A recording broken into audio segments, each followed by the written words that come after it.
Yo, what's up everybody? Welcome to the channel. My name's Alckemy. Thanks dude, appreciate it. Yeah, welcome. We are going to take a look at a very simple feature that Bitwig has recently added, but a major one.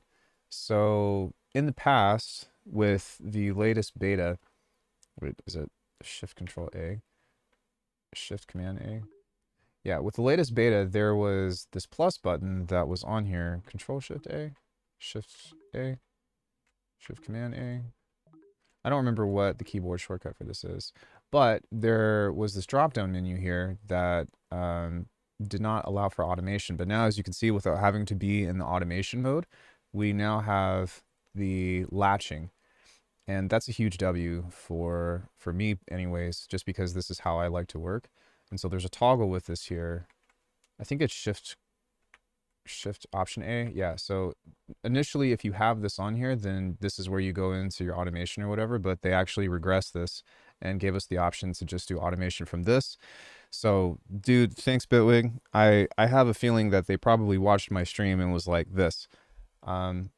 Really appreciate that. Big ups. That was a huge deal for me. Happy Halloween otherwise.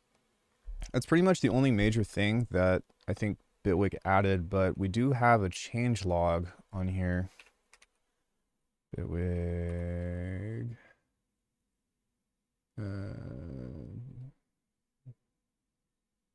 Studio 6. Hold on one second.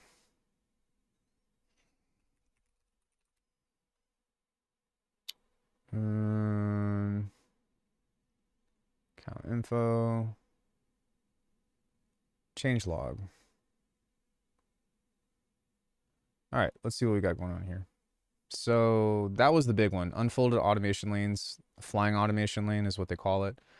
Buttons toggle flying automation lane. So it's Shift Alt A aside from the automation mode. So yeah, I never liked the automation mode in Ableton.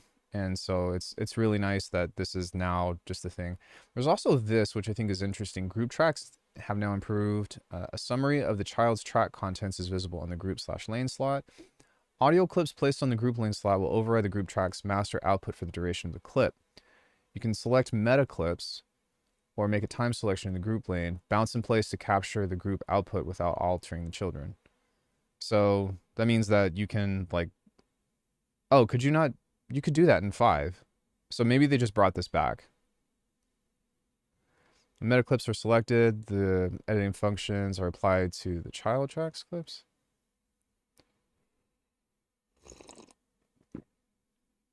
No clips are sent to the group tracks train, but otherwise will allow audio to play normally. I prefer swimming automation. I prefer train automation.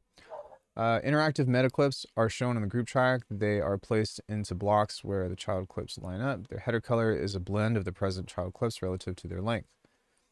The clip launcher. A subscene is always available for triggers all slots within that group. The clip slot has also stop clip and return to playback range of timeline buttons. If you navigate into a group, for example, by choosing enter group, the child on bottom, older toggle, show master track content. Oh, for example, by choosing enter group with the track selected, show at the top of the group master, shown on bottom. Oh, wait, what? English? The child tracks are show at top with the group master shown on bottom. I think that's just a typing error. That's why I was like, I had a brain fart. Older toggle to either show master track content or show group cut has been removed. In the detail editor panel, clip context, global arranger, clip time. Okay. Automation recording has been simplified and improved. While a note is playing back and automation right button to playback, you can simply click this button to capture incoming automation.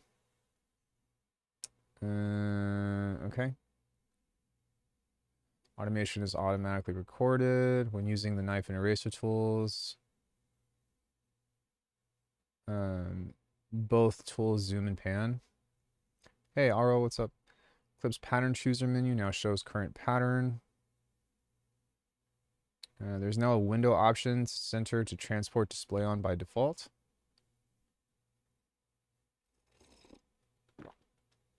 I can also right-click with the transport display area to toggle both the settings in the loop region.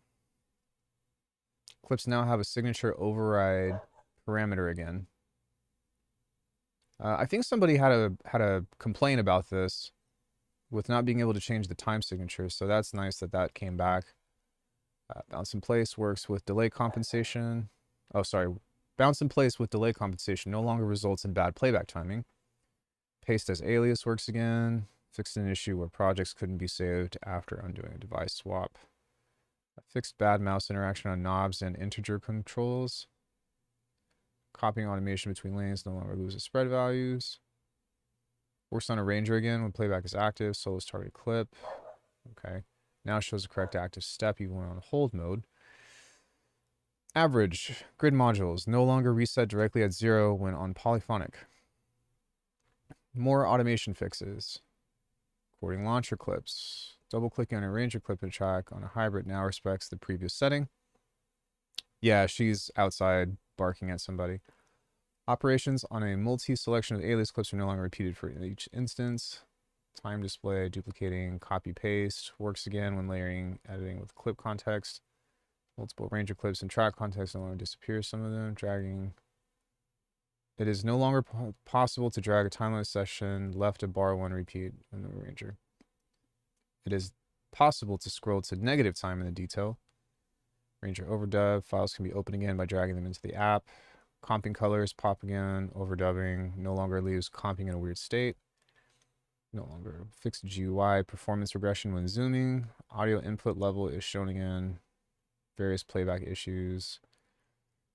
Controller integration, controller scripts. Okay, so my thing is the big thing now with this is I'm not sure if some of the issues that I have with this, like for example, the freezing, not freezing as in freezing a track, but freezing as in, which we won't know until I start messing with this stuff, but beta 4 had a big tendency to slow down and like freeze up, and then I'd have to go quit and then it would like catch back up.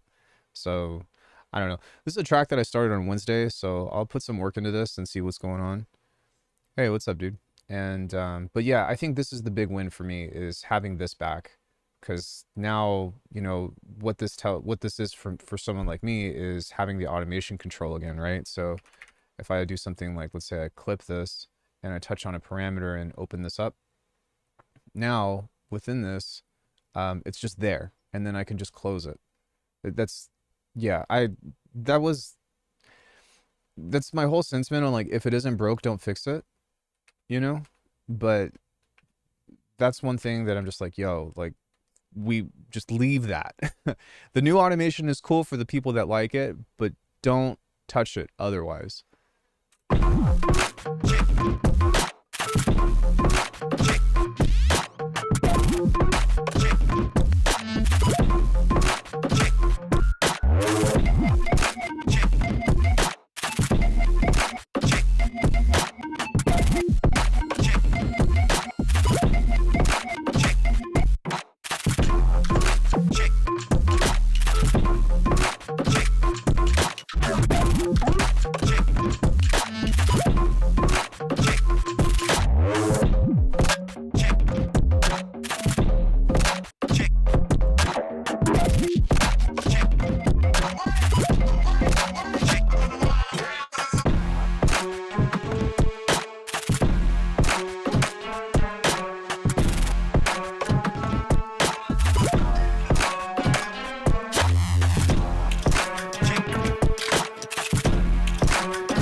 Yeah, so that's what I wrote Wednesday, and we'll probably put some more work into it now. But yeah, so that's kind of where we're at. So I think what I want to do is I'm going to write down a couple of notes first. I want to add variation to main section. We need to come up with a short intro. We need to add energy to the chorus or whatever. And then we need to brighten up some percussion. Cool. Sound good? So we'll start here. And what I want to do is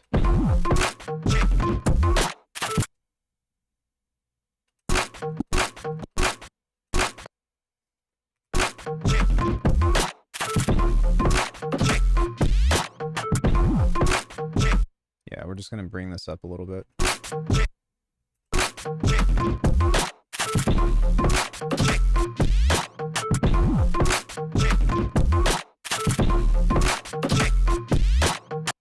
Now, I also want to see, what is this going to sound like if I move this off a bit?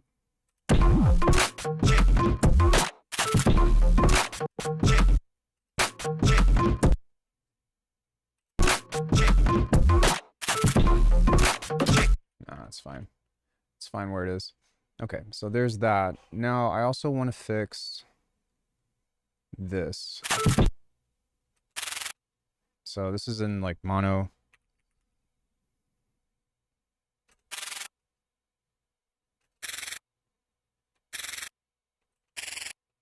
So we'll do this and give it a little bit more variation.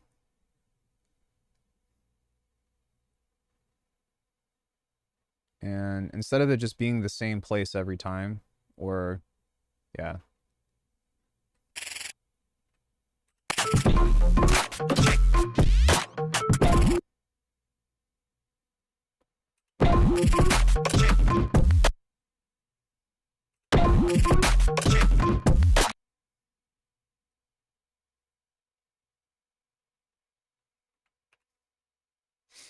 Just gonna give it some love and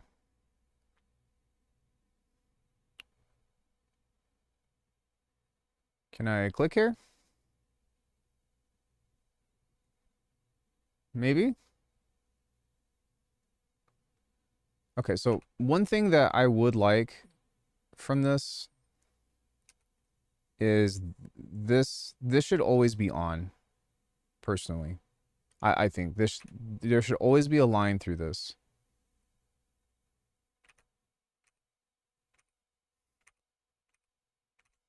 It's not a huge deal, but it is kind of like, I can't click between the spaces on there.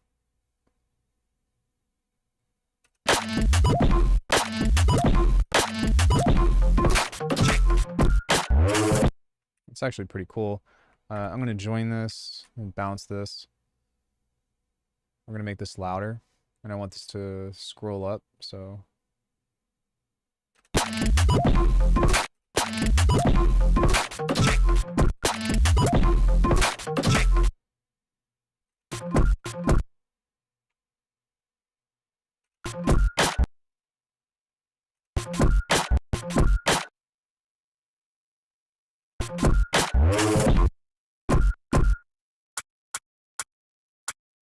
And then on these guys, these need a little bit of brightness as well.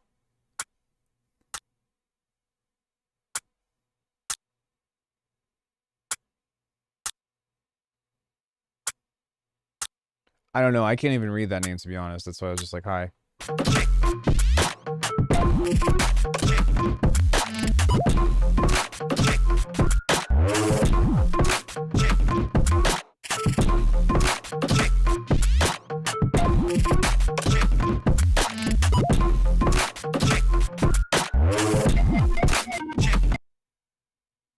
Okay, and then rather than have that, what I might also do is... let's have a reverse sound right there.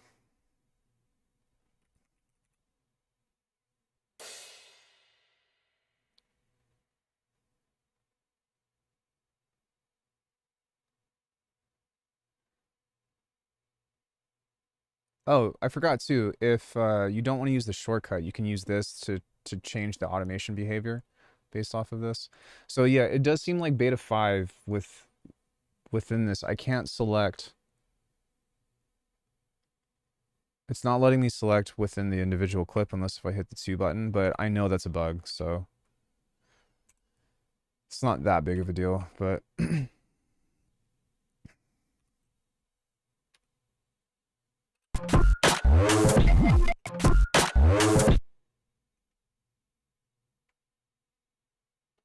let's go ahead and move this up. Actually, I can go ahead and bounce this as well, and we can layer this. There we go. But maybe not so loud. And then we can use a different crash here.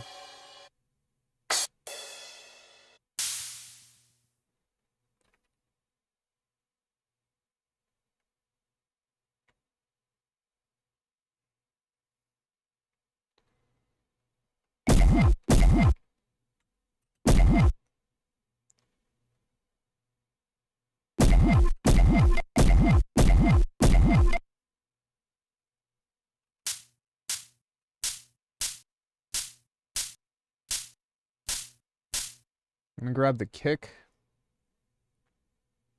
and send this into the disk tube as well.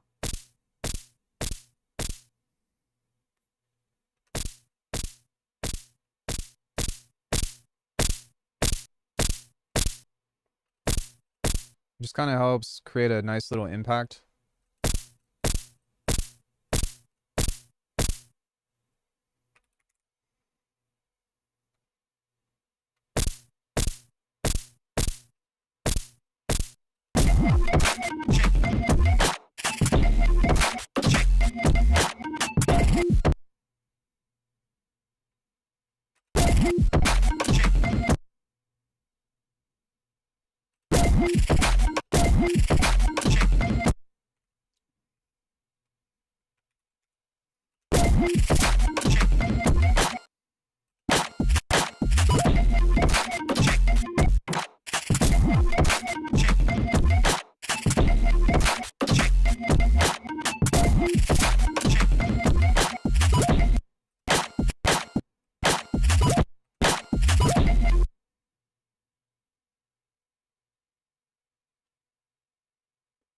I wonder if I turn this off, if it will...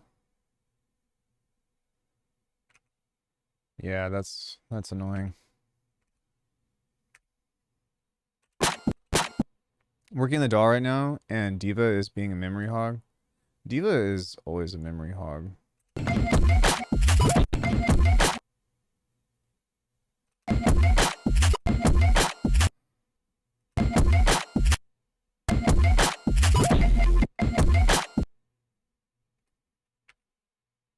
Wait, maybe I need to change this into context. Yeah, okay, so for whatever reason that got turned back off. Okay, there we go. All right, yeah. So it's not a bug. It's just that for whatever reason turned itself back off.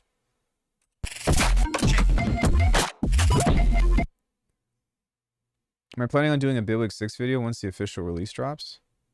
Yeah, but you know that I already did like a Bitwig 6 beta first impression thing, right?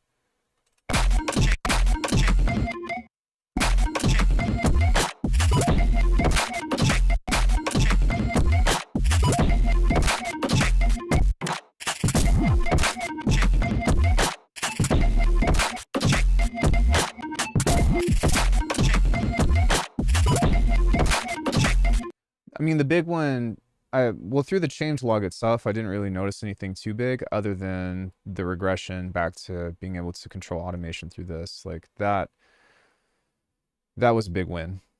So, I mean, I could do a video over that, but this was honestly the biggest complaint that I had about Bitwig 6. And they fixed it, and that's so lovely.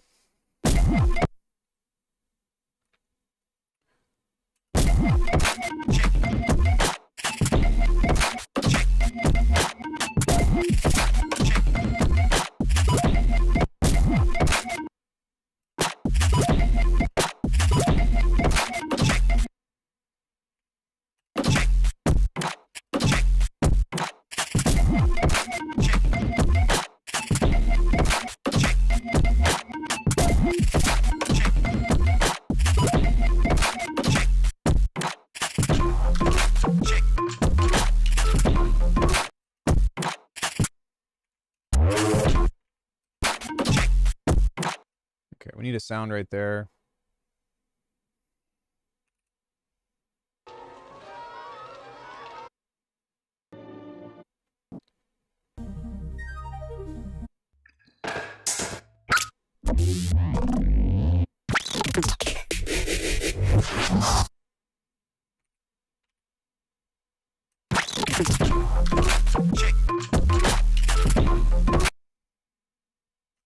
Uh-oh.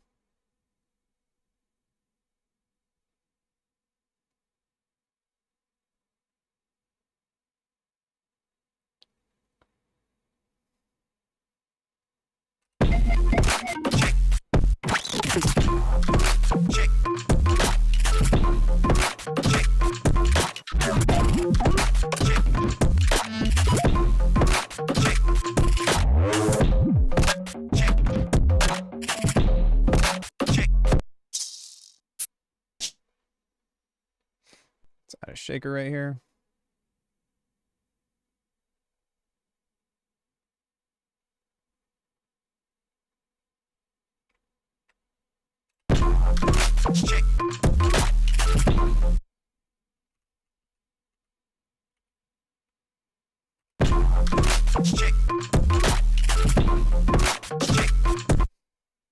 Let's give this a little bit of time delay.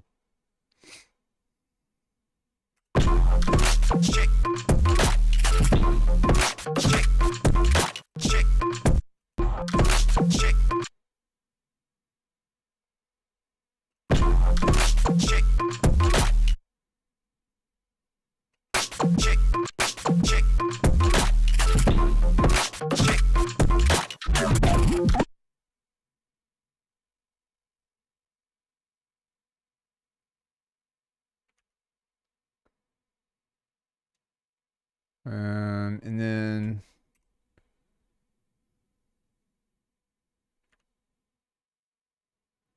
yeah.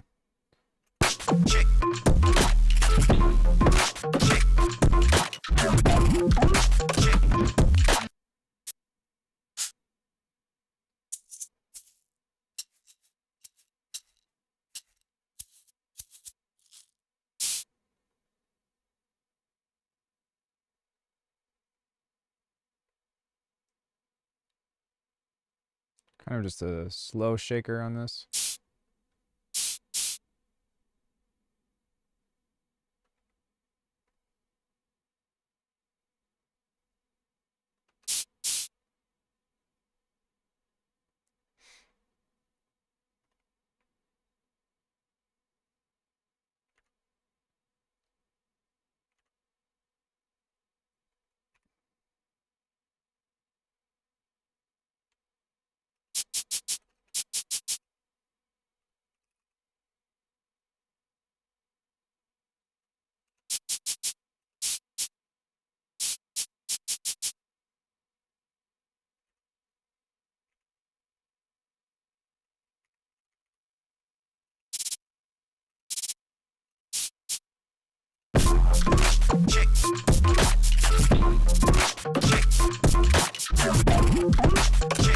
Yeah, that's awesome.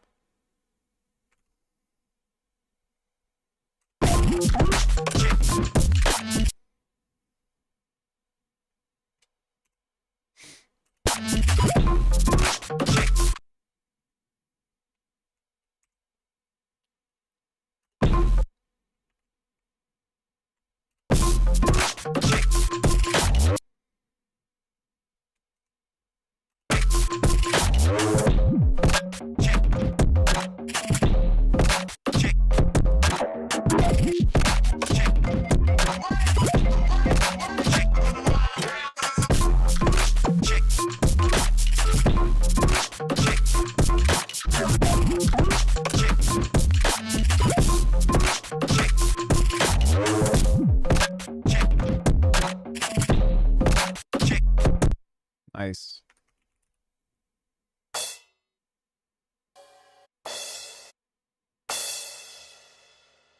Okay, so we're gonna give this a little bit of a push now as well to kind of blend off, because what I wanted to do is have a bit of an impact while it's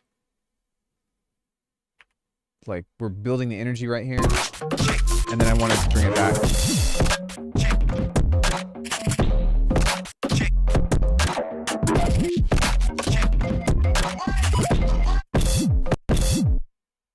Yeah. And then we just take out all the low end from that.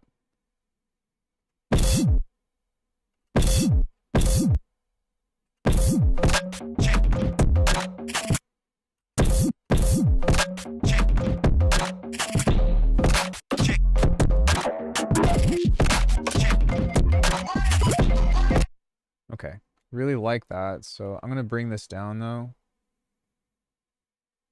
To be an offshoot of this.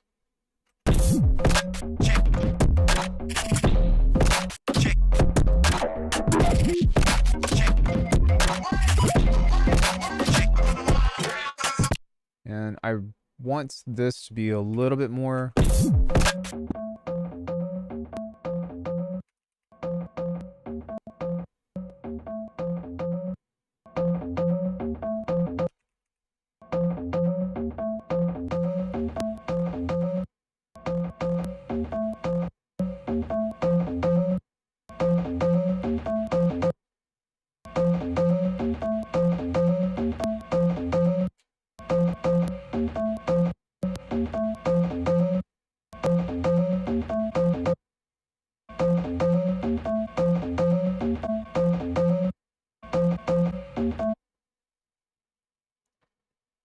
Cool.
Cool. I'm going to switch the snare here.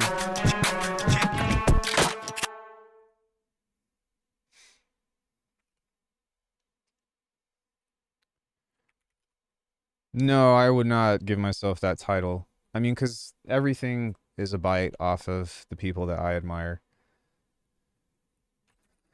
You guys know that.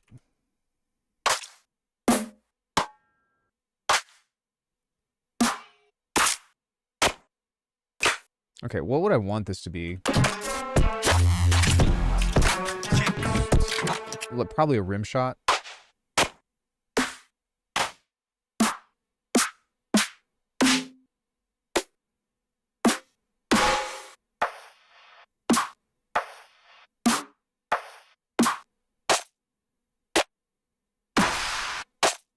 I could probably work with this, to be honest.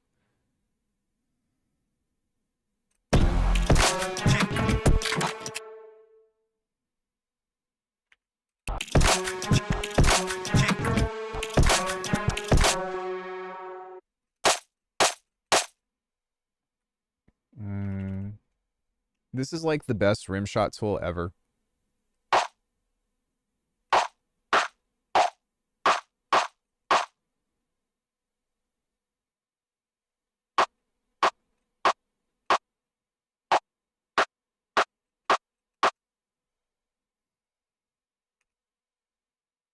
I'm gonna maybe get like 5 steps into this and see how this starts to turn out. And if it doesn't, then I'm just gonna find another rim shot.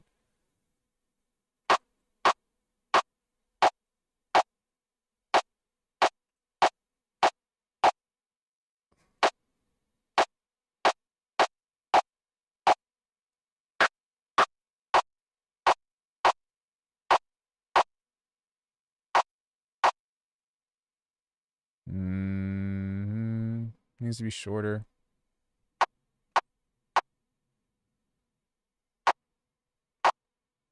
Yeah, I could. Trying to make the big leap to Bitwig soon. Soon TM trademark. Yeah, I don't think it's worth it because I might as well just make a new one. So I'm gonna keep seeing if there's a rim shot that's close to what I'm wanting.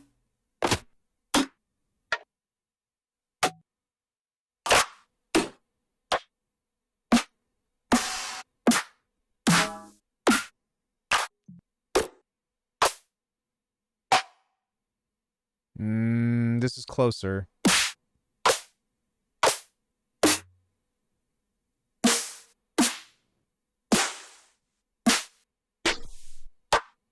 Yeah, okay.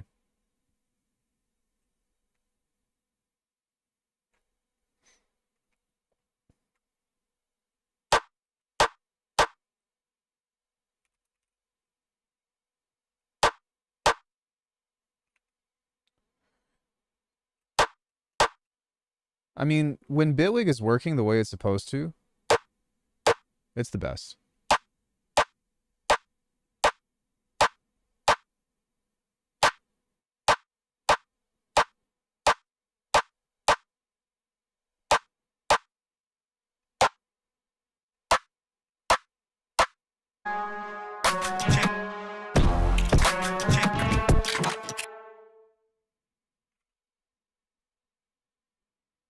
But it's when it's cantankerous and, you know, doing weird glitchy stuff that, which is usually almost always only during the beta, but...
Sure. I found my tool and stick with it. Not trying to switch. Wait, are you on Bitwig, Davey? Is it Davey or Davi?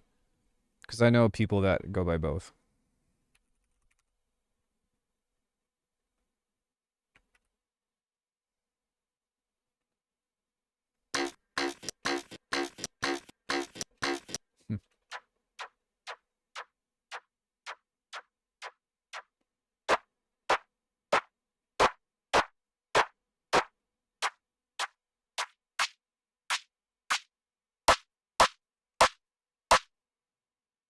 Yo, what's good?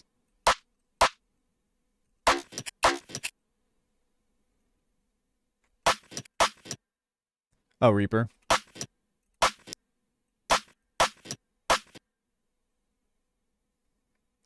Reaper's fine.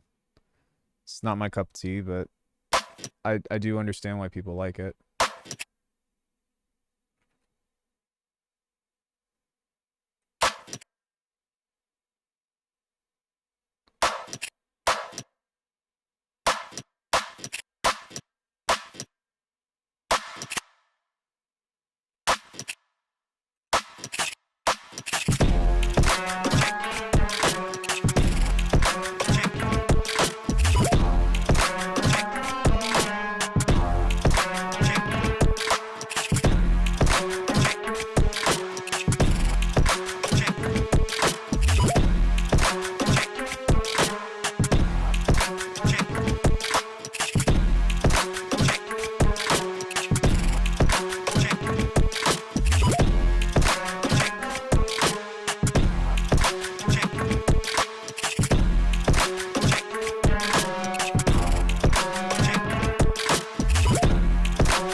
Alright.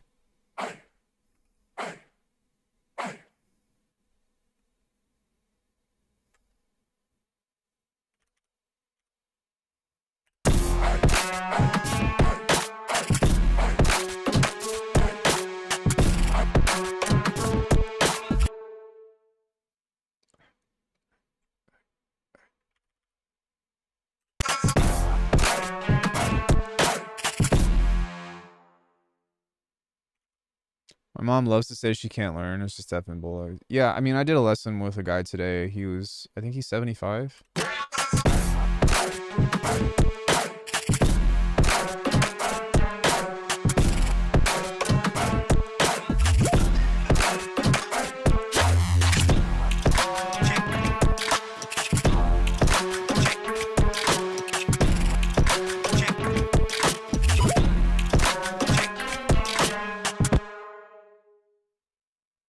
I think it would be cool to do like a woo or some kind of.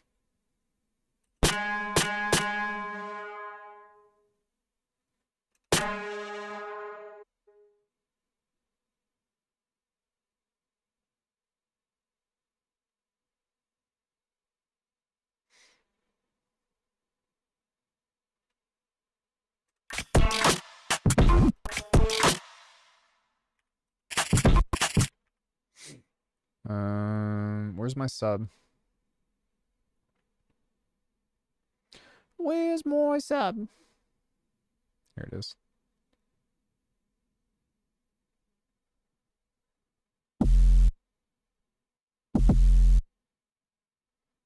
I'm going to mess with that here in a second as well.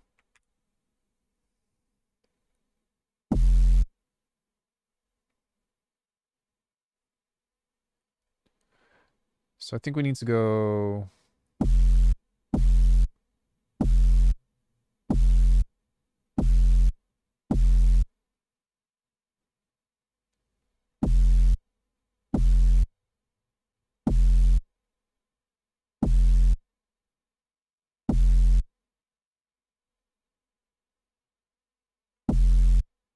something like that.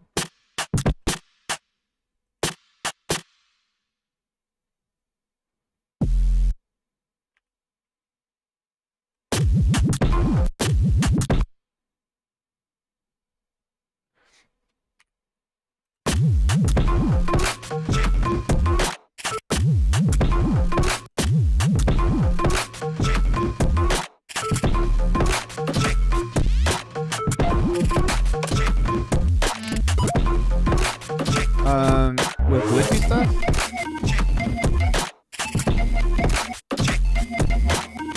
I have on Abyss. Oh,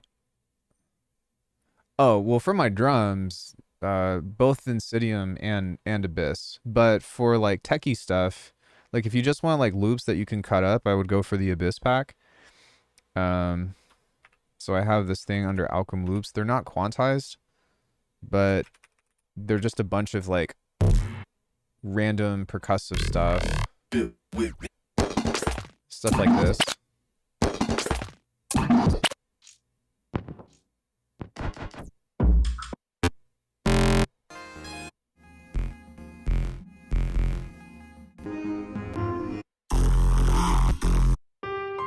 Sorry.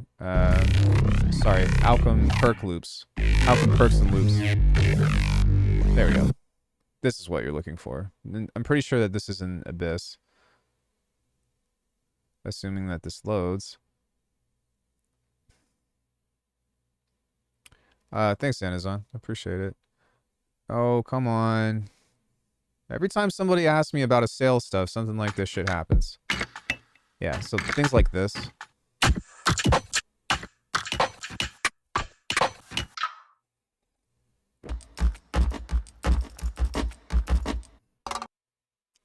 I'm not gonna lie, Saw Clip. I actually don't know what you're talking about.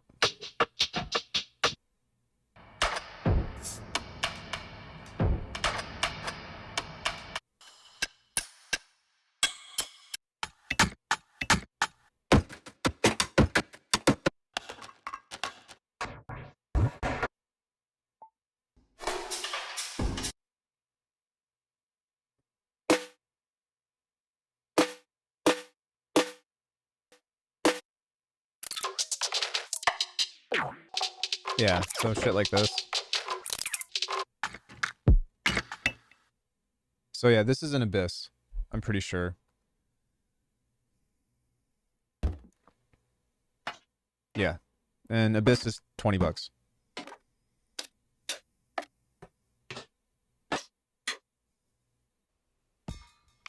But for the most part, I usually just I make most of these from scratch. Either I might use something like Loot, or I might use something like Life, or I'll have like a percussive generator, to which if you have Bitwig, then or Phase Plant, you might be better off just grabbing that instead. Which almost every single pack I have has something like this, but I have these presets on here that kind of are a one-stop shop to doing everything. So if you want a bass,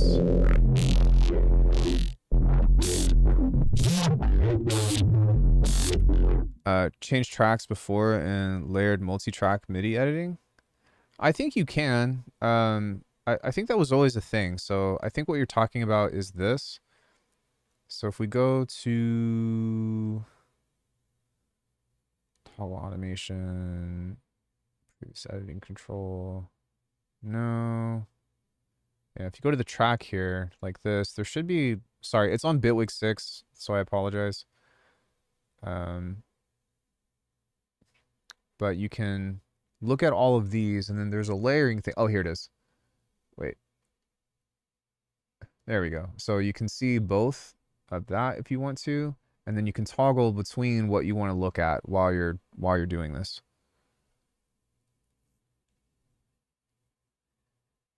Hey Jazz, what's up?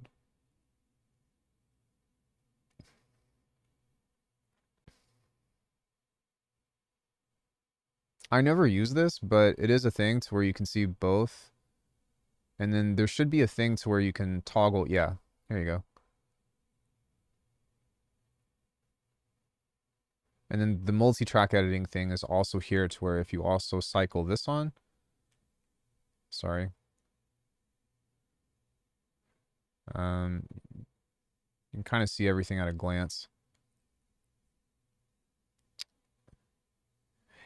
Yeah, I think they did, but I don't know if it's exactly what you're looking for or not, but I think this is it of what you're trying to find.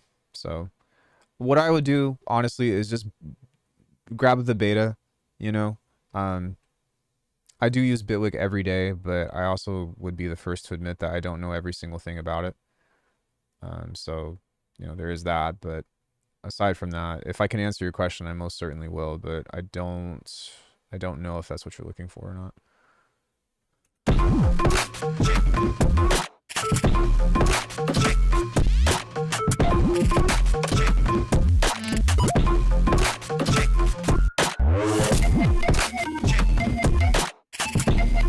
Yeah, for sure.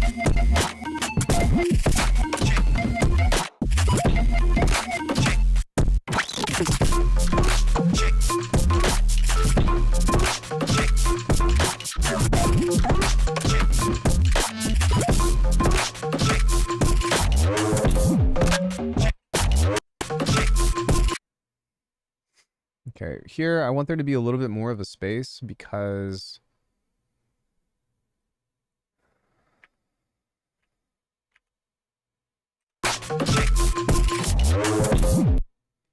yeah, I need to take off the shakers from there.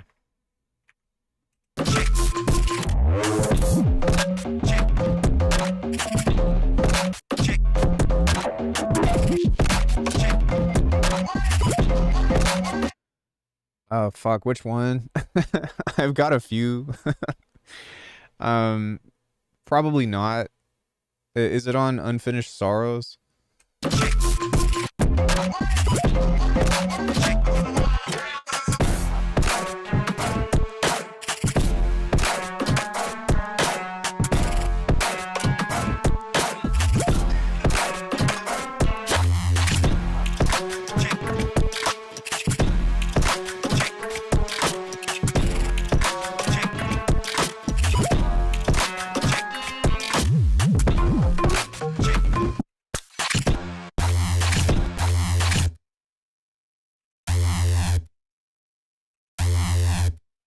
Okay, so we're gonna have to make this a little bit fatter.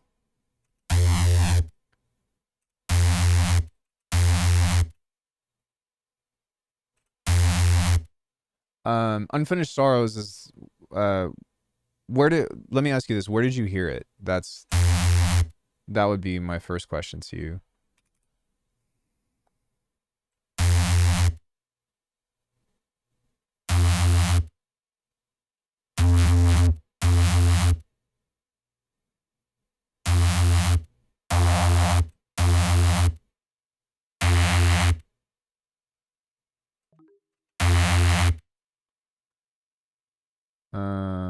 What if I did this as well, where we go to the pitch bend?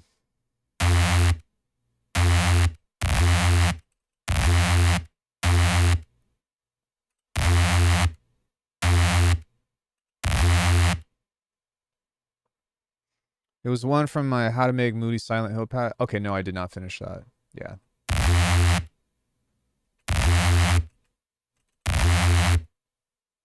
No, I think that was just a concept of like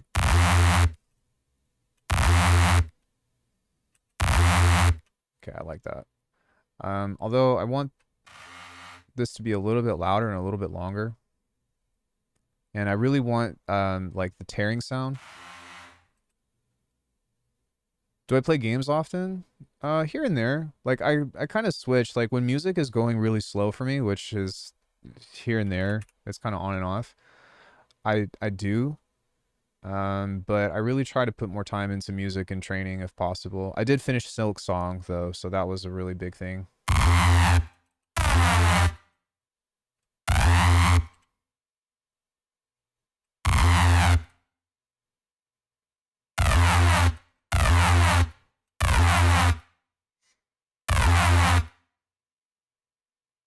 Yeah, I like that, but there's not really a whole lot of stereo in there, so.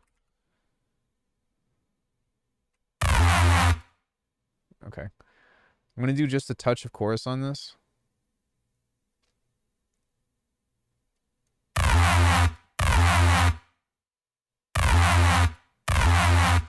And then that makes that a little bit wider.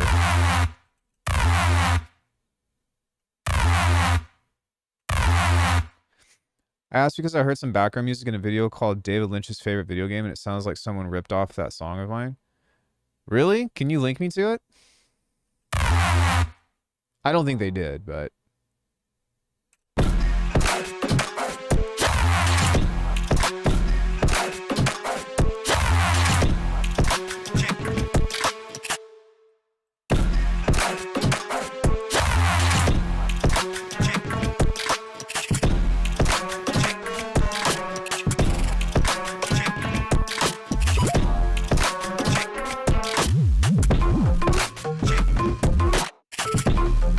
Oh fuck, I forgot you can't link in the thing. Can you just tell me what it is and then I'll go find it?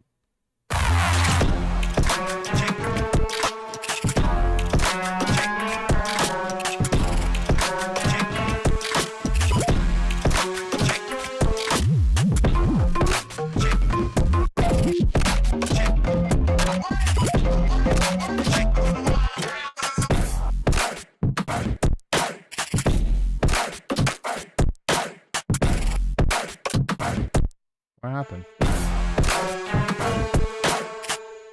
Jack the Artisan in the video game. Jack the Artisan. Okay. That would be crazy if they took that.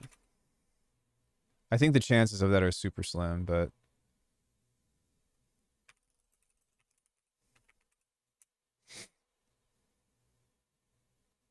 This one?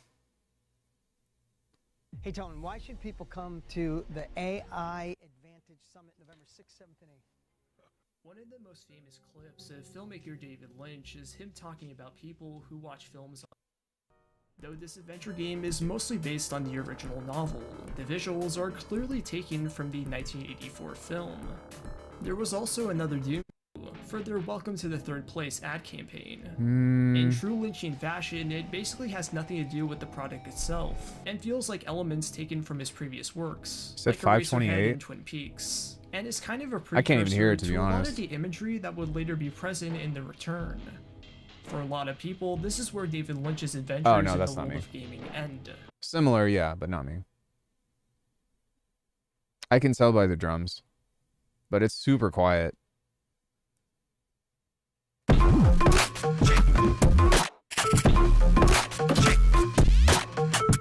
Definitely inspired from the same place though, for sure.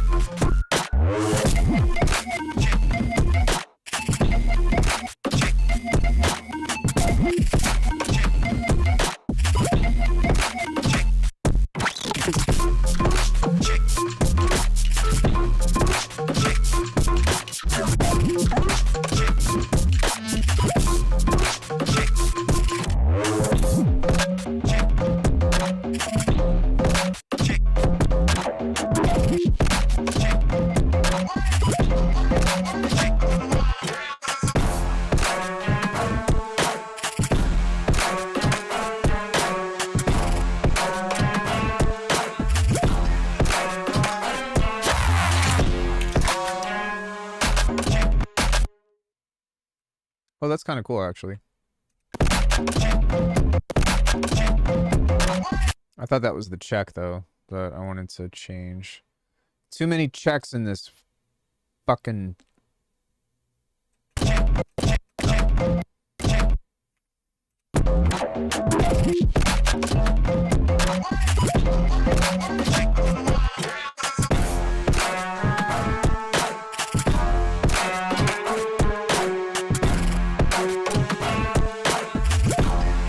Yeah, good looking out though. I appreciate that.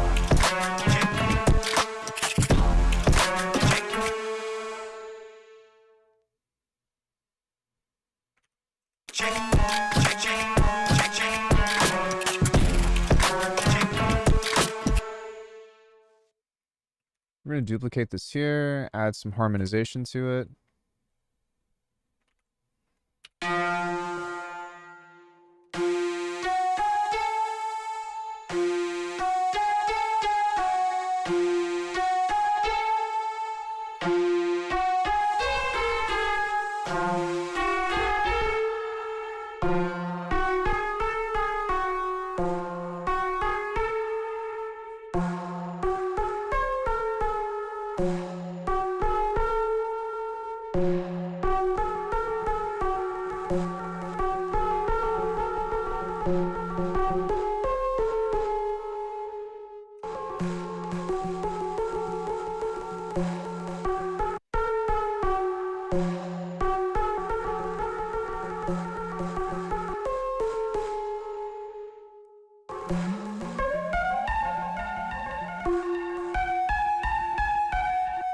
Yeah, definitely. I mean, it's like Silent Hill, for the most part, is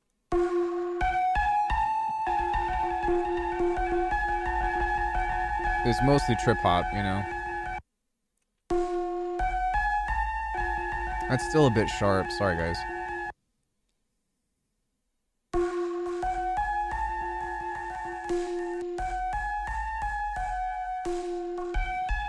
Jesus, dude.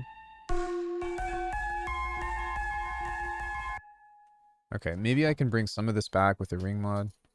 Yeah, become back a more tatted woman. Oh, you decided on the tat? You're doing it? Okay. Well, I love you and have a good time.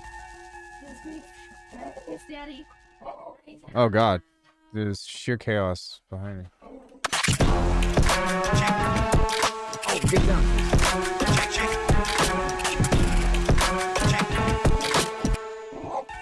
Jersey. I love you. I'll see you later. We hang out later. Yeah. She I said, love you, babe. Have a Daddy good time. should not be touched. Duh. Jesus Christ. Holy fuck. Jersey is crashing out.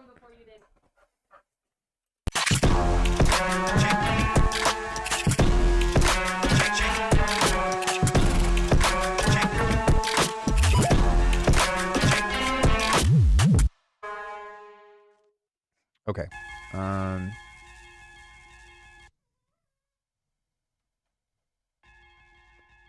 Now I'm trying to think about where I want to take this. Like, I'm not sure if I just want to leave this as like a beat tape style thing or if I want to change this into a full track. But yeah, it's loud.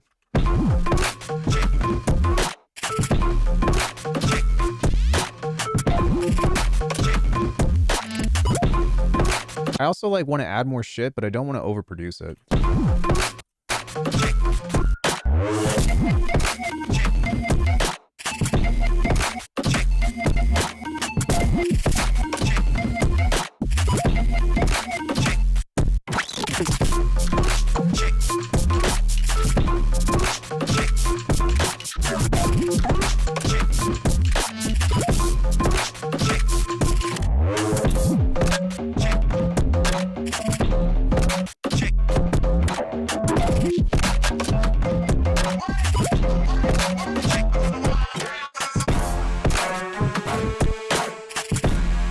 Okay, we need a riser right here.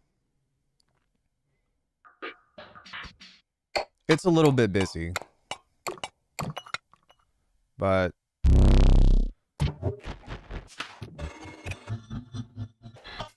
yeah, we can use that. So we'll go like this. stretch this. Command J, reverse. And I really just need a piece of this. Something kind of like that.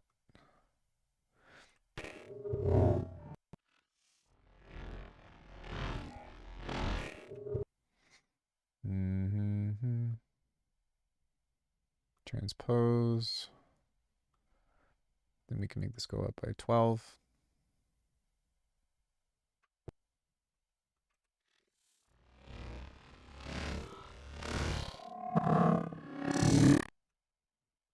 Let me try to...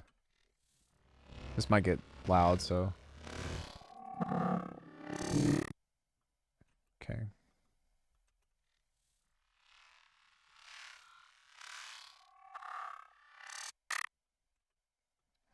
Let me grab a reverb. We'll just use the regular one for this. We'll go mix. Thank you, Bitwig. Thank you. This was such a big deal for me. I legit like quit automation while this was not a thing.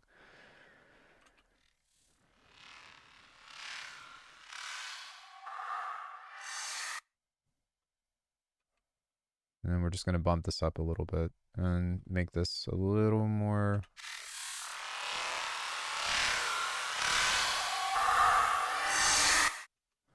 We can also maybe pit another effect against this that might be interesting, like a bit crusher, and keep this here and then just start to roll the bits down.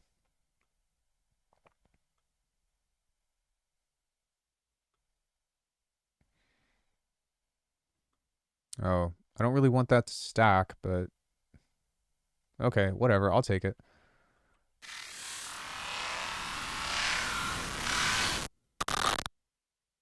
Okay, that was a bit much, but...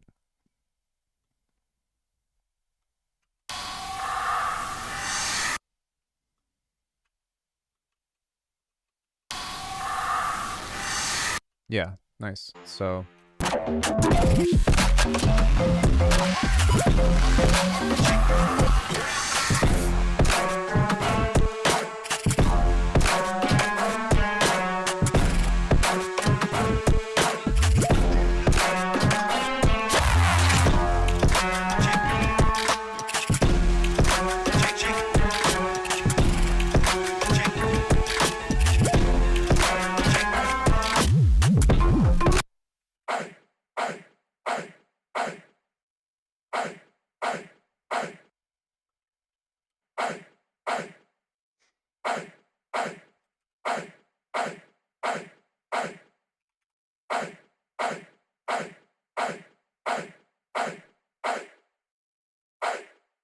First letter of the alphabet is... Yeah, give me 1 second. Fuck, what was I doing?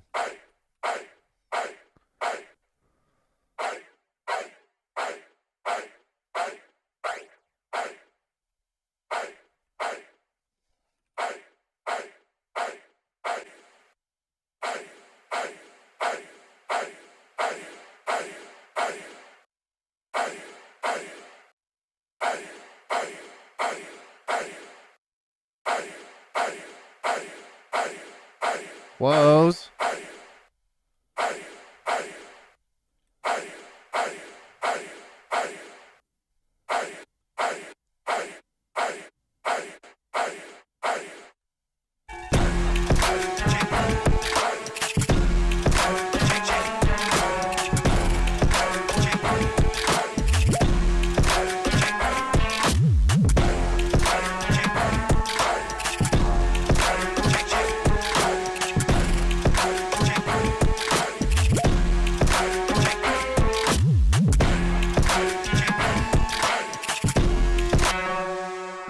The big major change is now it went back to, they added the Bitwig 5 feature, which is being able to have floating automation without having to go into automation mode. So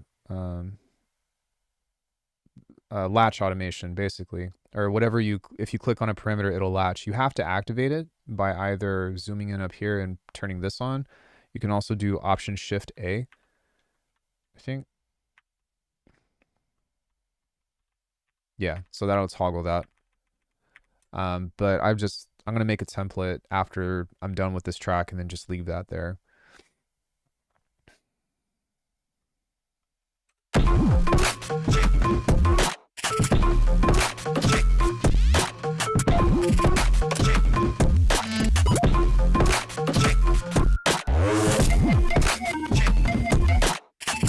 Yeah, for sure. I like it. I prefer this, to be honest. But yeah, I get it.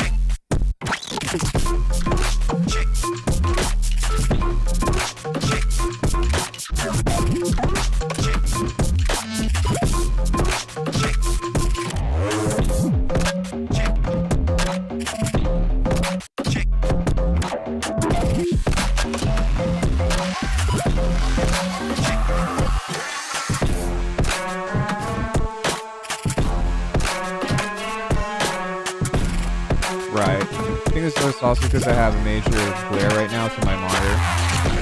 I feel that. Well, FL's pretty flexible. You can do like whatever you want with it, right?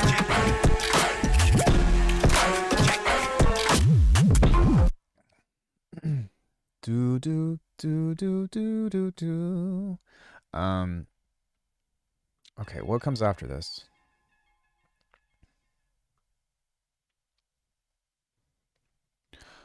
What up? What the fuck is this going? What is happening? I'm pretty sure Bitwig is not supposed to do that. Oh god. What have I done? Should probably save it. Oh man.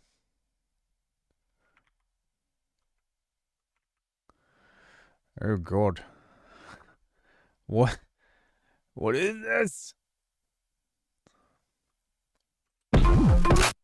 Just like how FL makes pitch slides with individual notes super easy in piano roll. I mean, most DAWs do that now, to be honest.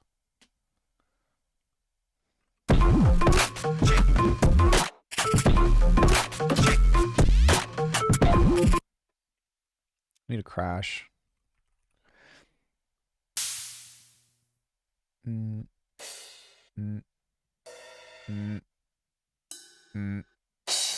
Sure. Just pick something, laddie. I'm planning to switch from FL to Bitwig after like 8 years. How does Bitwig compare to FL? To be honest with you, I think now is a better time than any, because if you like doing the clip stuff with the patterns and all that, and all of this shit, Bitwig now has an option for that. I think that, in my opinion, Bitwig has the best audio editing platform if you're doing sound mangling. If you're doing like offline editing or like pitch correction and stuff like that, I think Cubase is probably the way to go. But if you're somebody like me that loves to like throw in a loop and mangle it to shit and come up with cool different, sound designy things, Bitwig for me is like the way to go.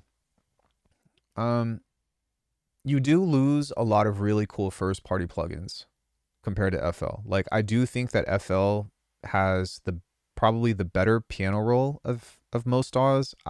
It's funny that you say that, Pivo, because as annoying as the piano roll is in live, they're like morphing stuff with the live changes and all that is pretty cool and pretty unique. But yeah, you lose the piano roll, and then you also lose the first party effects. So like Citrus and Maximus and Harmor and all that shit. The upside is that I do think that Bitwig's stuff is more than capable, and there's a lot of things that you can build that are pretty awesome. You also get the modular grid, which is kind of one of those things where people either love it or hate it. I'm kind of like, it's all right. I do stuff with it, but not... I only do stuff with it for the sake of like making packs to sell, not so much for like, I'm going to use this in my track. But I mean, really, 90% of what you're likely going to do is going to be the fucking same, you know? Like, let's be honest here. We're going to do one of three things, right? Let's say you start with an empty project. You're either going to put in MIDI, you're going to put in samples, or you're going to put in loops, you know? And then you're going to put clips together in a way that's going to come up with a beat and whatever, all that shit. So if you're somebody that just does, like, let's say, more contemporary styles of electronic music, say like trap and hip hop, where you're like, yo, I want to pull up Omnisphere and then I want to get some drums in and lay down a beat and put some 808s down, like, you're not going to have any trouble doing that. If you're someone that's like, man, I really want to make the craziest fucking bass noise ever and I have a very specific way of doing it, that's where most people get lost in translation, because you kind of have to rethink about how you approach those things. And I'm not trying to like say like knock on any genre or whatever, but it's just a practical thing of if you're doing this, it's going to matter. If you're just making beats, you know, doing more simple things that don't require super insane fucking, you know, hours of labor to make a sine wave, then you're probably okay. Yeah, that's true as well. You don't have free upgrades for life. You have a year of upgrades per license, and then you can wait until, you know, either the summer sale or Black Friday, to which, if anybody's interested, Black Friday. I do have affiliate links in the description and the link tree, but I don't expect any of you to do that. Just throwing that out there. I really don't like advertising that as much, just because it doesn't... They used to give people 10% off, which was really cool. They don't do that anymore. And so it's hard for me to be like, yeah, you guys should use my affiliate link. But what I would say is, if you're somebody that loves to resample, like, Bitwig is a fucking G for that. I will also say that if you have a killer third-party synth, like the Phase Plant suite, and you have something like Rolling Sampler, no, they don't. They stopped doing that. And I think that they also stopped doing that with Kilohertz as well. Actually, I don't even think that my Kilohertz affiliate link works anymore, to be honest. I need to ask them about that. Turn me on to Phase Plant. I'm going to buy that soon. Yeah, guys, like, Phase Plant, best synth on the market. Fucking fight me. I mean, I wouldn't recommend it, but yeah, I don't think that it works anymore. I appreciate that, but I haven't gotten affiliate income in like a year and a half, I think. So I probably need to take that down or figure out what's going on with it, but it's unfortunate. I will say though, like, the best way to support the channel is, like, if you don't want to spend money on me or anything, which I don't expect any of you to do, honestly, guys, like, liking the video, and just, like, I hate to ask this, but just watch some of my shit. Watch some of my videos and leave a like, leave a comment, and help me get back in the algorithm. As much time and work as I put into it, I think that I went from, in June, in August, when Bitwig 6 beta first dropped, I think I was getting like 1,000 subscribers a month. And then now I'm at 140 something. And I'm like, what the fuck happened? So, yeah. I have stuff for sale, for sure. But I don't expect any of you to spend money on me.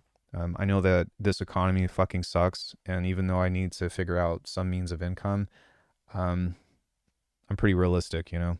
Make sure that you all are taking care of your bills and, you know, buying food and all that shit. And the people that are hopefully a little more fortunate will help me get by as well.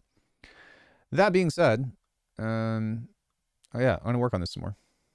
Yeah, this economy fucking sucks right now.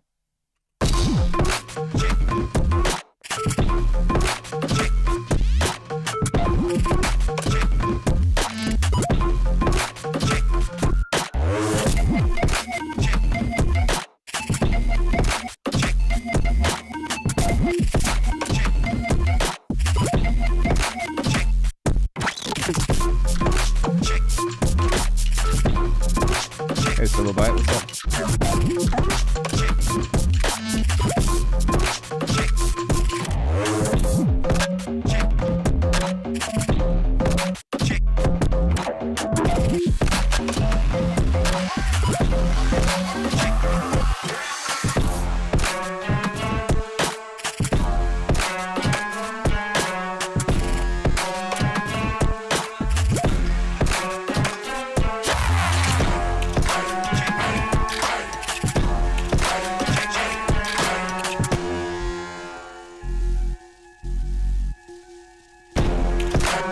up, dude?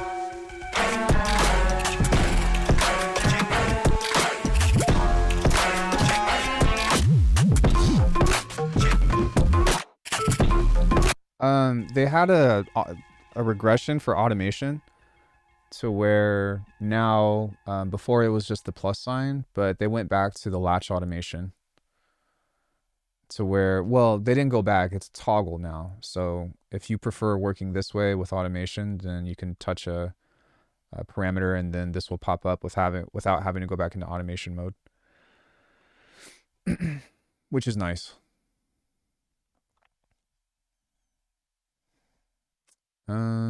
Yeah, what is going on here? Oh no. Undo. Wait. I really need to start labeling my tracks. Yeah, that's it's not a big deal, but it's a big deal.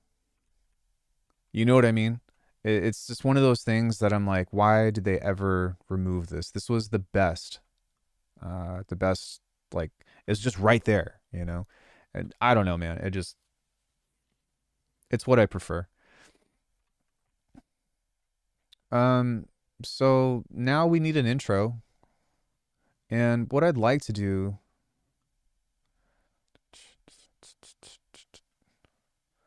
is come up with an idea or a concept for this. So I'm going to move everything over on this side now. What the fuck? Okay, I'm going to save this and then close out of it and open it back up.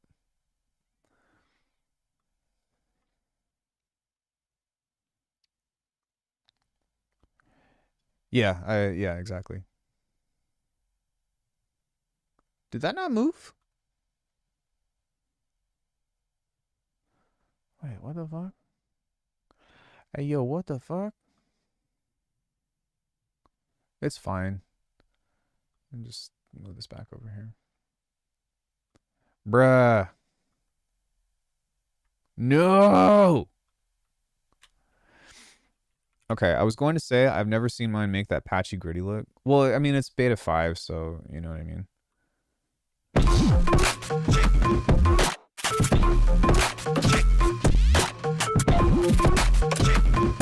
Yeah, I agree. Let's go save. Let's try this one more time.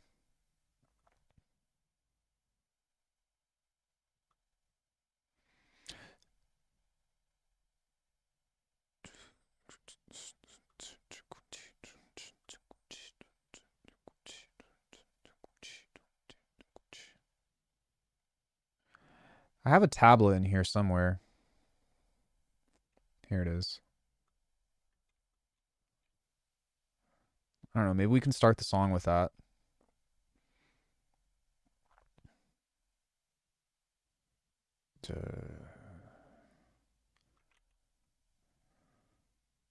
One, two, three, four. Get your woman on the floor, because we're going to get up and get down. Happy Halloween. Is this off?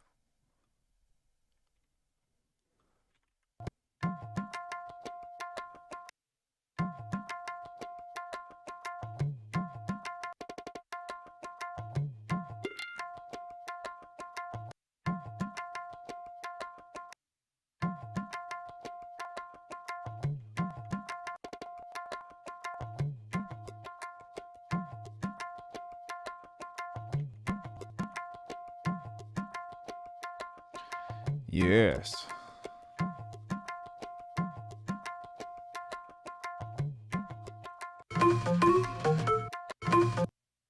Okay, maybe not. What we can do, though, is we can grab some of this stuff.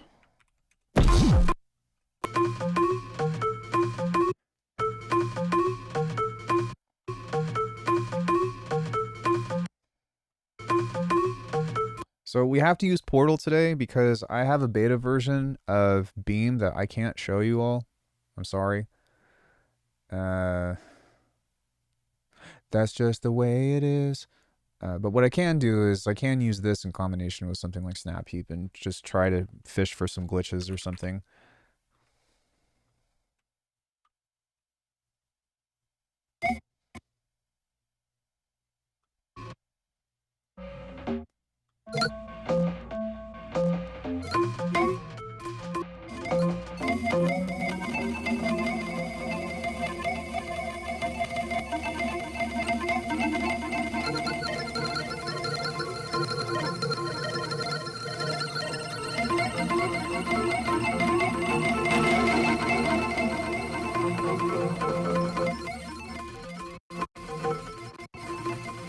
This will never be the same. It'll never be the same. Just kidding. Oh shit. Pretend like you never heard that.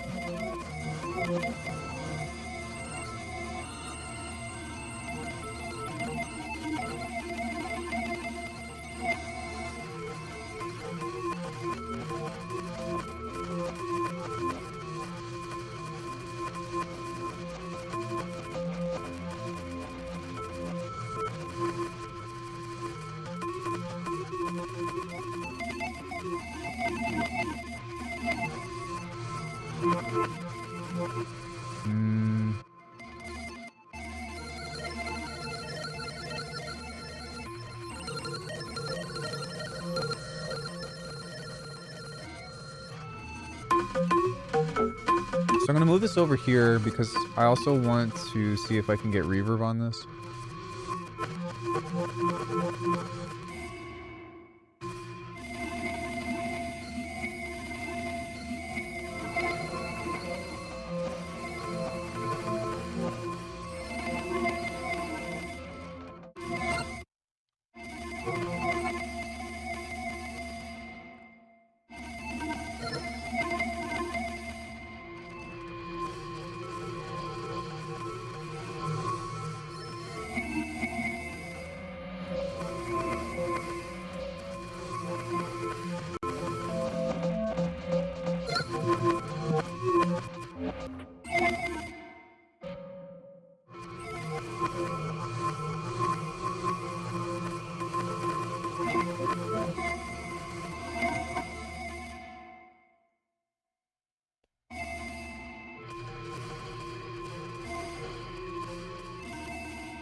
Cool. So we can take some stuff kind of like that. And then now for the most part, we can grab all of this and go group. Except for this one, because we have automation on that. Turn that off. Then we can mess with this a bit and try to see if we can come up with an interesting take on this.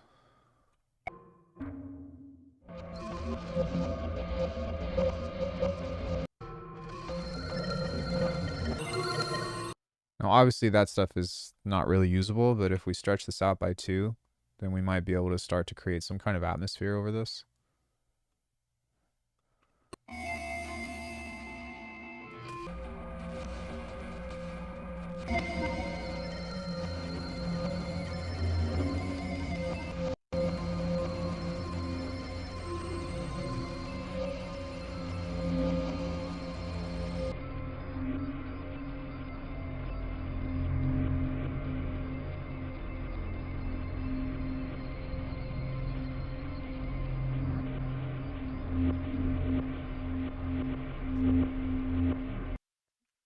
Fuck, no.